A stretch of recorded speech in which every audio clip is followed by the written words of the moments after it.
But is this kind of a migration that we're seeing that is also attached to trafficking, is it more of a social migration, or is it more of a natural, the cause as a social migration or a natural migration? We are talking of two different migrations now. We are talking of migration of the cattle, the cattle rearers southwest from there, because the land where they naturally graze. You see, a lot of these nomadic families don't even want to be urbanized. They are forced into it.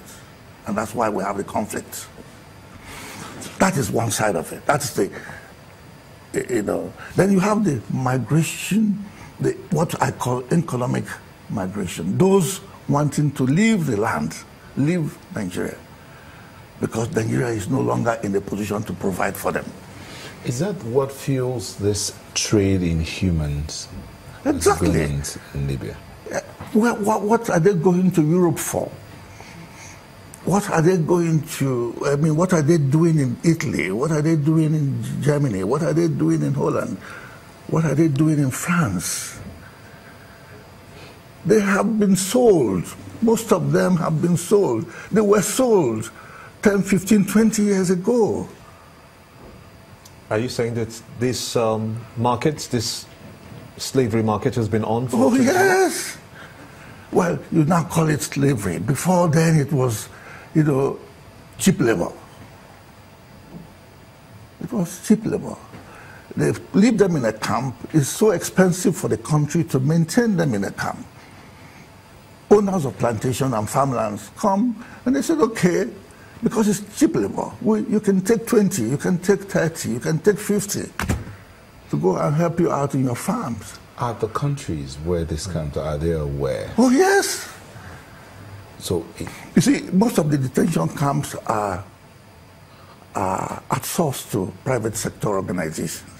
It's not like our prison here. So they give them a subvention to maintain the camps. Because I've been to some of the camps. And they too want to make profits. What? So instead of keeping 600, for instance, like one of the camps I visited, and it's costing him a lot of money, he would rather sell or give this, sell it. When you say detention camp, that's not the will of the individual to be in that camp. So are they held there out of their will? Do you have a choice? If you have broken the laws of that country and you are held, you're a prisoner. You've come into Morocco, you've come into Algeria, you've come into Libya without the requisite documentation, and you don't have any job. So they arrest you for illegally entering their country. So you're a prisoner. And they can do whatever they want to do with you. So what do we do? Exactly. That's the next question, just as I was about to say. Because if you have been able to outline some of the reasons why this is happening, then how do we begin to address the root causes? What solutions do you think you can proffer? Like I said earlier on, we have to get our industries going. We have to offer some hope to our young men and women.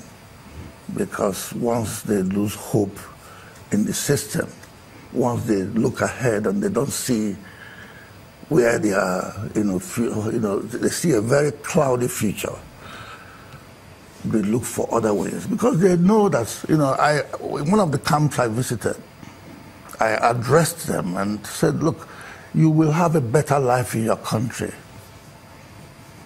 Because out of the 600 of you here, only maybe, let's say you manage to go on with all this illegal dealing with cartels, only 20% of you may succeed in the end.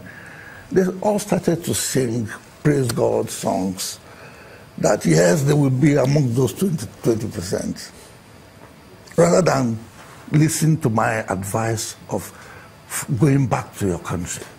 Because the situation, the squalor, for them to use the toilet, they have to pay. To get a bucket of water to shower, you have to pay. So I will say to them, you have You don't have, there's no way you can be subjected to this, especially with our extended family structure in the whole of Africa.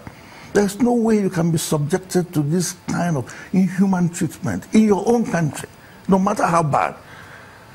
But their destination is that Europe. Do you think that when people say that those people who have chosen to go the path of getting out of this country are lazy people? Because there are opportunities, more than one, not even one, hundreds of opportunities that they could key into. Well, you see, the cartel, for instance, I think they have a documentary they show to these migrants. Out of, like I said, 600, and if you have 100 or that manage to get to Italy, or to Germany, or to France, or to Holland, and they are able to send money home. Some of them build houses for their mothers and their fathers. And they use those case studies to show, to say to them, look, if you succeed, this is what you get.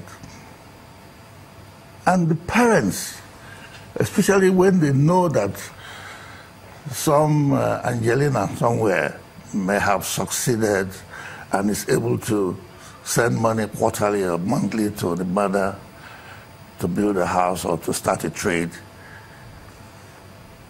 That is how the whole thing continues, like a vicious circle. So, I mean, after all, my visits to the camps, most cases I went with Nigerian embassy officials, just to kind of, because they too, our embassies in Algeria, Morocco, and Libya, they are inundated with problems like this. When our ambassador in Morocco gave a press conference announcing my project, he said that for 2 years that he's been in Morocco, all he had to deal with was illegal migration, prostitution, 419, and drugs. That he was now having something positive to present to the people, and he was talking about my project. Mr. Newton Jimono, I'm afraid that that's why we're going to have to come to a close on this very important topic. An anti-trafficking advocate. Thank you so much indeed for sharing your thoughts with us here on Sunrise Daily. We'll be back after these messages. Join us again.